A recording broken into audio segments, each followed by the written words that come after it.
warahmatullahi wabarakatuh. Perkenalkan, nama saya Rizky Utami Putri dari CGP Angkatan ke-11. Pada kesempatan kali ini, saya akan memaparkan tentang demonstrasi kontekstual penerapan segitiga restitusi pada modul 1.4 Budaya Positif. Dalam video ini berisi tentang praktik penerapan segitiga restitusi dalam menyelesaikan masalah di sekolah. Menurut Gosen, pada tahun 2024, restitusi merupakan proses menciptakan kondisi bagi murid untuk memperbaiki kesalahan mereka, sehingga mereka bisa kembali pada kelompok mereka dengan karakter yang kuat. Restitusi bukan untuk menebus kesalahan. Restitusi adalah sebuah tawaran dan bukan paksaan. Restitusi fokus pada solusi dan dapat mengembalikan murid yang berbuat salah kepada kelompoknya. Ada 3 tahapan segitiga restitusi. Yang pertama, menstabilkan identitas. Yang kedua, validasi tindakan yang salah. Dan yang ketiga adalah menanyakan keyakinan. Tahapan pertama, menstabilkan identitas. Pada tahap ini, berdasarkan prinsip membuat kesalahan adalah bagian dari proses pembelajaran dan menggeser identitas gagal ke identitas sukses. Tahapan kedua, validasi tindakan yang salah. Memuat berdasarkan prinsip setiap perilaku berupaya memenuhi suatu kebutuhan tertentu. Guru akan bergeser dari pemikiran stimulus respon menjadi proaktif dan mengenali serta mengakui kebutuhan murid akan memperbaiki hubungan dengan murid. Tahapan ketiga, menanyakan keyakinan. Murid akan diberi pertanyaan-pertanyaan bermakna untuk memunculkan motivasi secara intrinsik dan mampu mengaitkan keyakinan dengan tindakan yang salah. Kasus pertama. Clara adalah salah satu siswa di kelas 5A. Dia sering tidak mengerjakan tugas matematika, sehingga banyak pelajaran yang tertinggal. Halo Clara. Halo Bu. Clara, sebelum ke sini tadi pelajaran siapa? Pelajaran olahraga Bu. Oke, pelajaran olahraga ya. Sehat mah hari ini nak? Sehat Bu. Oke, sehat. Jadi, kenapa Ibu memanggil Clara ke kantor? Ada sesuatu hal yang mau Ibu bahas sama Clara ya. Ibu perhatikan Clara ini sering tidak mengumpulkan tugas matematika ya di kelas? Iya Bu. Oke, menurut ingatan Clara, berapa kali Clara tidak mengumpulkan tugas matematika? Nah? Sudah 3 kali Bu. Sering tidak membuat tugas itu merupakan suatu kesalahan bukan? Iya Bu. Oke, baik Clara, berbuat kesalahan itu adalah manusiawi ya. Setiap orang pasti pernah berbuat kesalahan.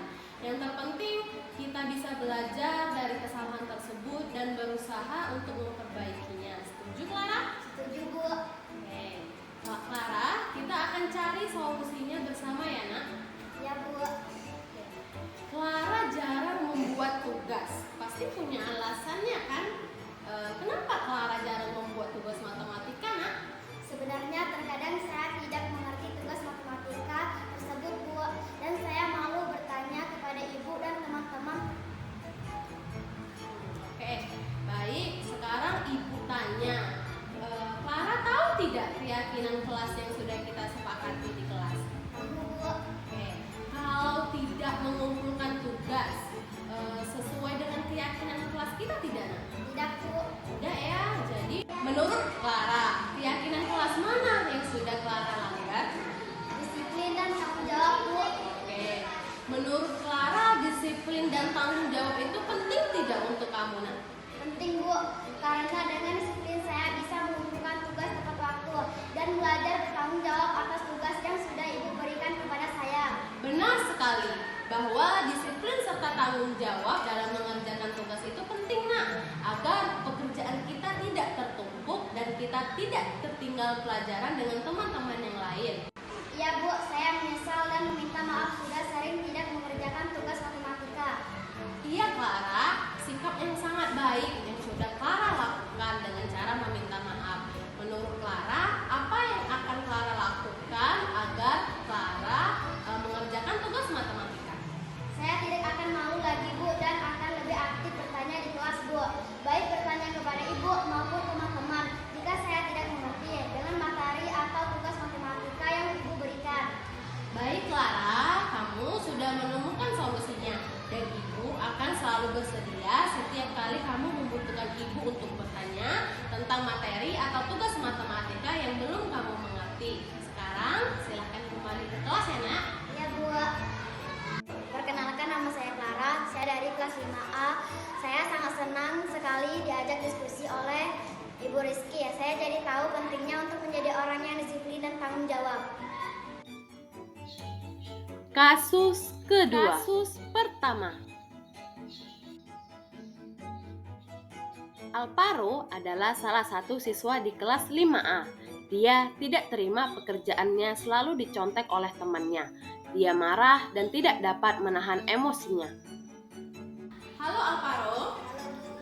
Tadi sebelum ke sini pelajaran siapa di kelas? Pelajaran BCA. Oke, pelajaran BPA. Gini Paro, tadi Ibu dengar dari ketua kelas Paro berkelahi ya dengan Fadil ya? Iya Bu, habis kesal sih. Kesal kenapa Nak? Fadil terus-menerus mencontek pekerjaan saya, bukan hanya PR, tugas juga sering dicontek. Oh begitu. Ya wajar kalau Paro marah dan kesal. Jika ada di posisi Paro, Ibu juga pasti kesal dengan perilaku Fadil dan pasti berbuat hal yang sama. Lalu apa yang Paro lakukan terhadap Fadil? Saya marah-marah, saya maki-maki Fadil dan tanpa sadar saya menabrak mejanya Bu. Oh begitu. Pasti Paro berbuat seperti itu ada alasannya kan? Iya loh, masa saya diam saja, saya kan sudah susah payah mengerjakan soal. Tapi Fadil hanya mencontek dan tidak mau berusaha sendiri. Ya wajarlah kalau Paro merasa marah karena Paro tidak rela kalau pekerjaan Paro dicontek begitu saja oleh Fadil.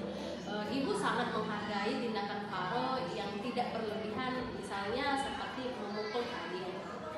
Ya. Sekarang coba kita pikirkan tindakan Paro yang marah sampai menggebrak meja Fadil, apakah sesuai dengan keyakinan kelas kita? Nah? Tidak Bu. Oke, menurut Paro keyakinan kelas apa yang sudah Paro lakukan? Saling menghormati antar teman Bu. Iya, betul. Menurut Paro, saling menghormati antar teman itu penting atau tidak untuk Paro? Penting Bu. Oke, baik. Kalau menurut Paro penting, jadi keyakinan apa yang harus Paro lakukan pada saat Paro sedang marah? Saya harus lebih sabar lagi Bu. Oke, sekarang Ibu tanya, Paro bersedia memperbaiki masalah ini? Bersedia Bu. Apa yang akan Paro lakukan untuk memperbaiki masalah ini, Nak? Saya harus lebih sabar dan menahan amarah saya. Kalau ada yang mencontek, saya akan melaporkan pada guru mata pelajaran atau wali kelas. Tepat sekali. Jadi tindakan kamu, Paro, sudah tepat dan tetap semangat ya, Nak ya. Sekarang silakan Paro kembali ke kelas ya. Terima kasih Bu. Iya, Nak, sama-sama. Tiga. Perkenalkan, nama saya Alvaro dari kelas 5A.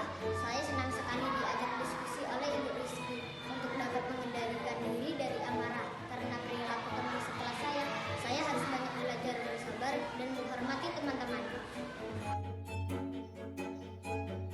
Demikian pemaparan saya pada kesempatan kali ini. Terima kasih dan semoga bermanfaat.